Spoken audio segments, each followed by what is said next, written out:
Good morning, good afternoon, good evening, wherever you're watching this from. Thank you so much for joining me again here this morning. You're going to start to see me show up here several times a week because, I got some things to say. And thank you for joining Catherine Spear again. Today, we're going to talk about a topic that I'm very passionate about. And I love to educate on it because when you know, and knowledge becomes power. And so today we're going to talk about what does the industry look like over the next 5 years from a disease um, projection, but also prevention. So I'm going to make this real short and sweet. But first and foremost, before I even get started, I want to make a disclaimer. The information you're about to hear today is for education and information purposes solely. I am not here to treat, diagnose, cure any diseases of any kind, but I am sharing with you information that you yourself can get from the web, from all of these different places that I was able to get them from as well too. So I am a business affiliate with Vital Health. I'm also a health and wellness advocate, and I have been for a very long time. And I am sure that that is what God placed on my heart as a gift to bring to humanity at this point in time in life. So this presentation I'm going to share with you, just 2 slides, was some information that I shared at some of our Vital Health events as well too. So let's just dig right into it. So market research, I want to talk today about pharmaceutical industry and I also want to talk about the supplement industry. So over the next projection of the next 5 years, and I want to caveat this by saying companies cannot post their projected financial earnings to the market without knowing they will hit their numbers. I spent many years in corporate business, and this is how I know this to be true. Again, you can't post those numbers without knowing you're going to hit them and that there's ways to hit them. All right. So currently, the pharmaceutical industry, so again, pharmaceuticals, right? I'm not opposed to pharmaceuticals, just to make that clear. I think that there is a time and place for them. However, I think that they are your last resort, not your first resort. And I know that some of my friends who are also doctors in the medical field agree with me. So the pharmaceutical industry, the current global value is looking at $1.65 trillion, but the projected growth by 2030, you see that right here, is $2.35 trillion. That's a lot of money. That's a lot of people with diseases. So let me break it down for you. Think about $1 million, right? What does $1 million look like? Well, $1 million looks like if I had $1 million and I gave it to you and I said, you know what? You can go spend $1,000 a day every single day. It will take you 3 years to spend that $1 million. Quite a significant amount when you think about it, $1,000 a day. What about 1 billion? 1 billion would be me saying to you, here is $5,000. Please go spend that every day. It would take you just a little over 500 years to spend that.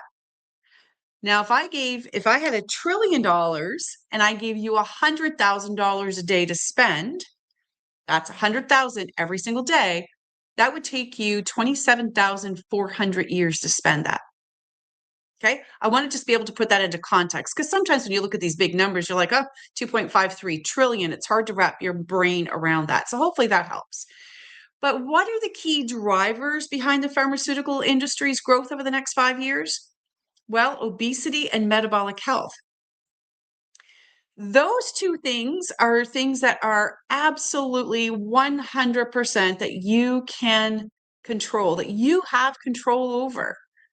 Okay, so obesity, metabolic health. So what does metabolic health mean? Well, metabolic health means that it's a collection. Usually it's about three items that kind of come together that create metabolic syndrome, right? Some of those things can be type 2 diabetes, insulin resistance, obesity, blood pressure, non-alcoholic fatty liver disease, inflammation. They all go hand in hand together.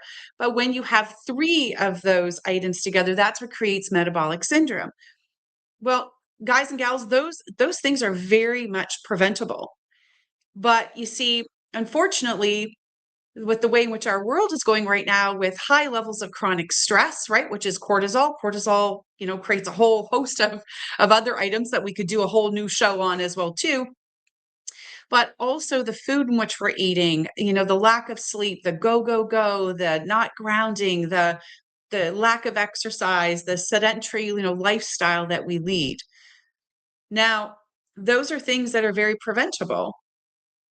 But oncology, so when you take it a different step further, because pharmaceutical industry encapsulates all of those different types of diseases, but what I'm sharing with you is the key drivers out of their financial projection is that obesity and metabolic health are going to be the main areas of the next 5 years that the pharmaceutical industry is going to make a significant profit off of.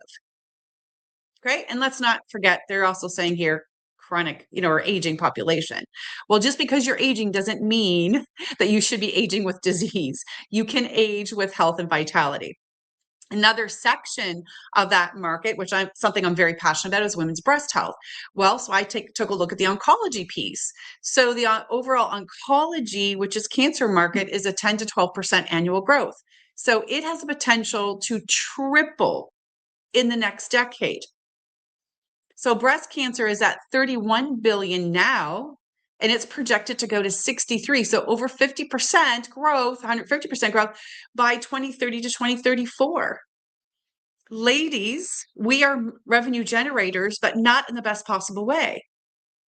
Okay, remember what I said. You can't go to market with numbers to the shareholders and the stakeholders without knowing you're going to hit your numbers. Okay, so I'm fired up, and this topic gets me so fired up because, again, we have control over our own sovereign health. Now, no, there is no pill or no supplement in the world that's ever going to heal you. The body heals itself, but being able to give it proper nutrition, proper exercise, and sleep, all those things are very important, very key pillars.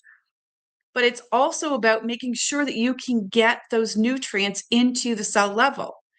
And I've worked with people, through my 5 years with thermography, where I heard stories from people over and over again and my own lived experience. Okay. I went through some things myself the last couple of years that really further drove this topic for me home, because I also know what it's like when you're feeling unwell or you're in pain. Or for me, it was going through perimenopause, right? Your body shifts and changes. Insulin resistance all of a sudden, can start to not work. All these things that your body is going through. So I understand, it's hard to exercise when you're in a lot of pain. It's hard to exercise when your energy levels have just all of a sudden tanked out. Well, that's your body giving you signals that something else needs support. And this is why I'm so thankful that I was introduced that, I fully believe that spiritually I was guided to vital health because of certain things. And we'll talk about that, over the next coming days. But I wanted to really share this with you because regardless of what it is that you use or what it is that you do to help support yourself, there is an industry that makes a lot of money off of you being sick. So let's talk about, we talked about the pharmaceutical industry. Well, let's talk about the supplement industry as well, too, right? So the current global value is 200 billion. The projected growth is 4 to 10% annually. So it could reach 275 to 378 billion within 5 to 7 years. So same thing. But what are the key drivers of that growth? Is that people are getting fed up. People are taking their health into their own hands. And so you should, because nobody knows your body better than you do.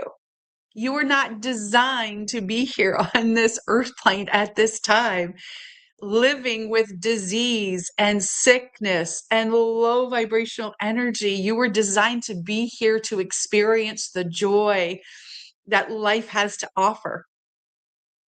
So it's a big shift towards prevention, not just treatment.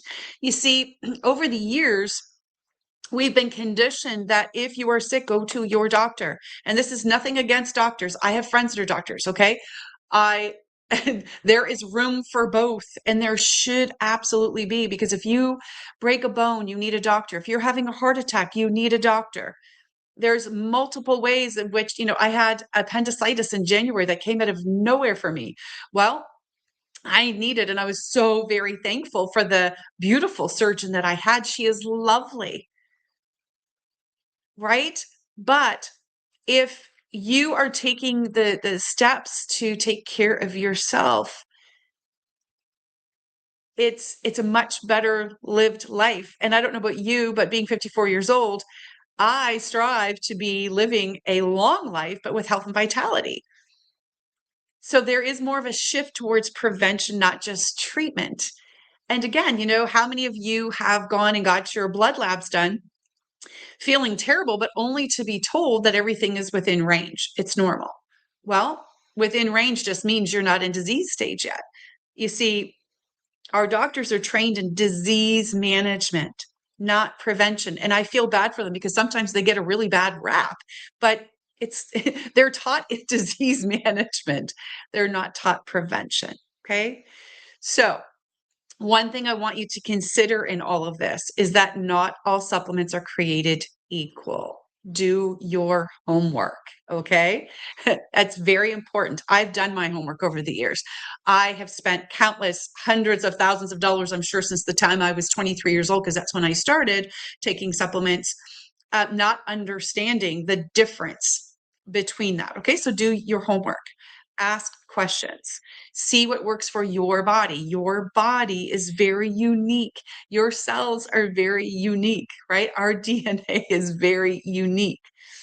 But again, nothing replaces, what you surround yourself with. Okay, so if you're listening to the news all day long, low vibrational energy, your cells are listening to that, right? What do you listen to? What do you read? Who do you hang out with, right?